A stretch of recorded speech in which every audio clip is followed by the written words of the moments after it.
I am here to talk about Man of Steel. I read issue 1, loved it.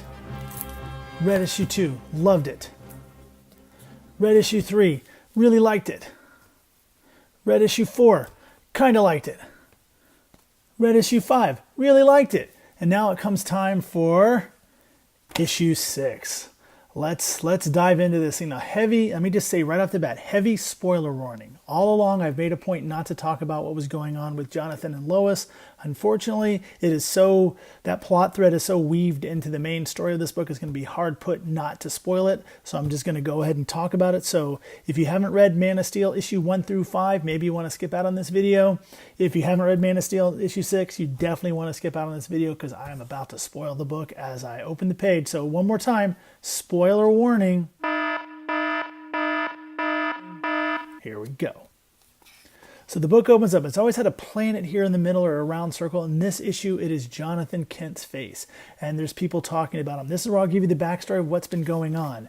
Somehow, Jor-El is alive in this continuity. I don't know how he's alive. I'm not even sure who this character is in relationship to Superman because, as far as I understand it, this is still the New 52 universe. And this is the original pre-New 52 Superman living in this universe with the pre-New 52 Lois and their son Jonathan. So I'm not even sure how this is Jor-El or why Jor-El's alive. I think it kind of, this was all news to me when I read this series. I think it kind of takes away from the Superman mythos that he's not the last survivor of Krypton, that his father is still out there in space in this weird spaceship. So ultimately the story is Jor-El wants to take Superboy into space and wants to help train him on how to be a better Kryptonian. He doesn't think Jonathan or Clark's doing a good enough job.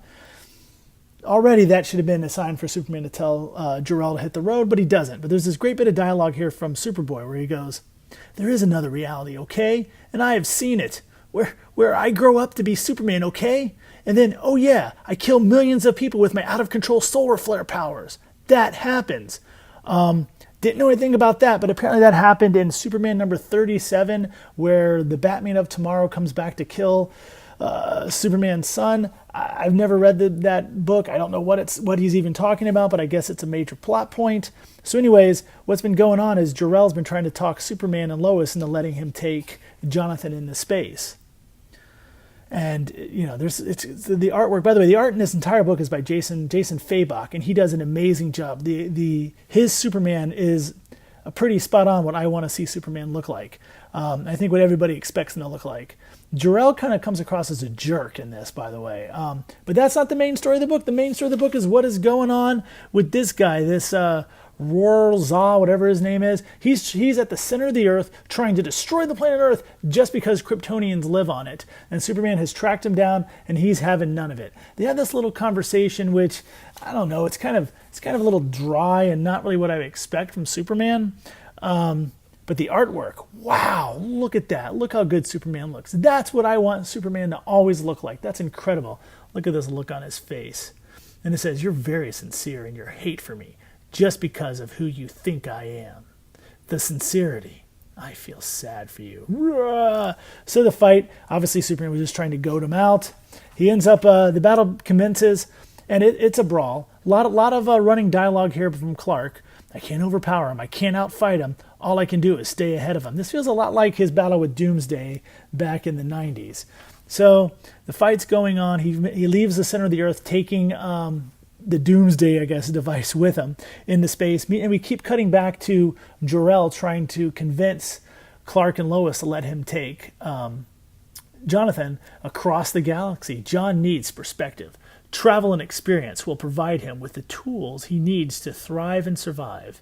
Here, lovely as it can be, this primitive planet is limiting to someone like him. He's really kind of talking down to Lois and Clark here. But we keep moving on. The battle continues now in space. It looks like, I can't remember what's his name, Ror-Zah or whatever his name is. He's really getting the better hand over Superman.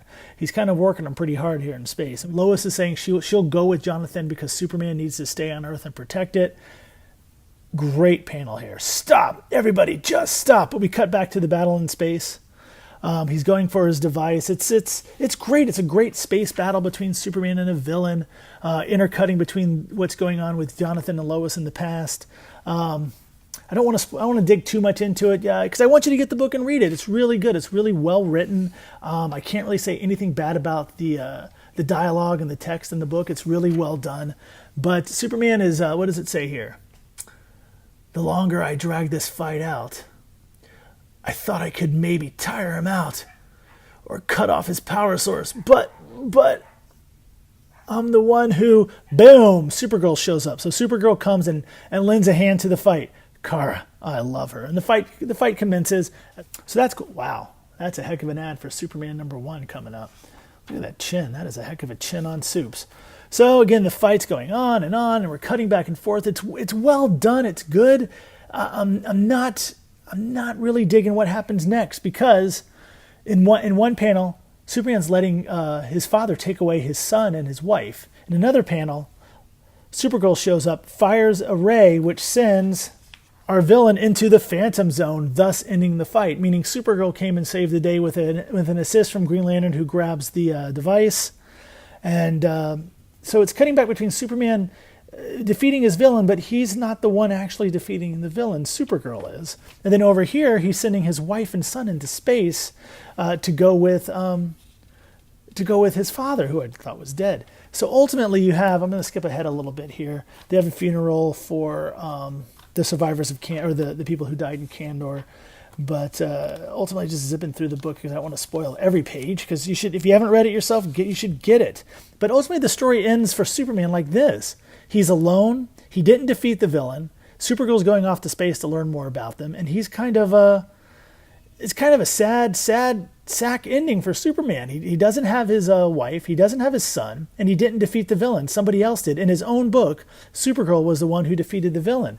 So as much as I liked this series at the beginning, I feel it did not stick the landing at all. There's some more stuff that happens in the rest of the book that kind of teases what's going to happen in the Superman and Action Comic series, but I'm not going to reveal it. Hey, at least his son has a super cool Batmobile. But again, I gotta say, for such a good series, that's such a good start, minus that one cock-a-poo-poo incident with The Flash. That's not my quote, that's Bendis's. The series just kind of falls a little short. I'm not going to not recommend it. I'm going to say this is it's a well-done series, and the art in this final issue by Fabok is incredible. So this, just for the art alone, this book is worth it. However, I will recommend this series. I'm a little hesitant to do so because I don't feel it sticks the landing properly. But again, I would recommend this series to anybody who wants to learn more about Superman and just wants a really cool Superman story. And while I have you here, let me talk about something right now that's almost up. On July 12th, this offer ends. But right now, if you go to the Cosmic Times website at cosmictimes.net, you go up to the shop button and you order a copy of the Sugar Boogers Issue 3 Spider-Man 300 variant. We have, I think, we just sold another one today, so we probably have about 40, 45, 49 I would guess left, about 45 maybe of these left.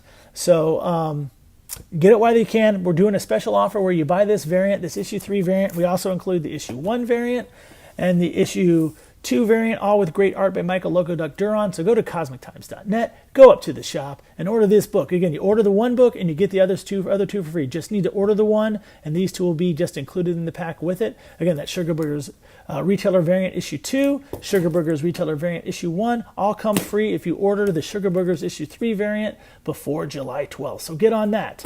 And again, Superman and Man of Steel, I'm going to hesitantly recommend it because there are so many other good things in the rest of this series, and also it does set the stage for what's coming in Action Comics and Superman for the rest of the year. I just was a little disappointed that Superman didn't defeat the villain in his own book. Supergirl did. That's something that should happen in a Supergirl comic, not in a Superman comic. And also, Superman kind of wimped out to his father and let him take his wife and child away from them. There's more to the story. I definitely, if you haven't read it and you watch this video, I'm sorry I spoiled so much, but get to your comic shop, check out Man of Steel #6. If they have all 6 issues, pick them up. It's totally worth it. And yeah, I guess that's it. Until this is our fix for Superman until Action Comics comes back and Superman #1 launches. Until then, hey, stay cosmic.